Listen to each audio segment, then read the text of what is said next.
പാകിസ്ഥാനുമായി വെടിനിർത്തൽ ഉടമ്പടിയല്ലെന്നും ധാരണ മാത്രമെന്നും വിശദീകരിച്ച് കേന്ദ്ര സർക്കാർ. പാകിസ്ഥാൻ ധാരണ ലംഘിച്ചാൽ തിരിച്ചടി കനക്കുമെന്നും മുന്നറിയിപ്പ്.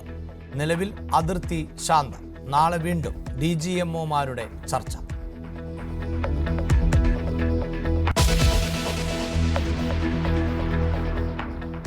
വെടിനിർത്തലിലും കേന്ദ്രത്തെ ന്യായീകരിച്ച ശശി തരൂർ.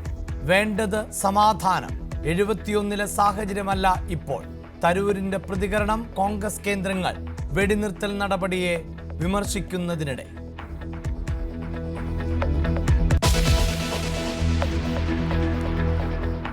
ബംഗ്ലാദേശിൽ ഷെയ്ഖ് ഹസീനയുടെ അവാമി ലീഗ് പാർട്ടിക്ക് നിരോധനം. മുഹമ്മദ് യൂനിസ് സർക്കാരിന്റെ നടപടി ഭീകരവിരുദ്ധ നിയമപ്രകാരം.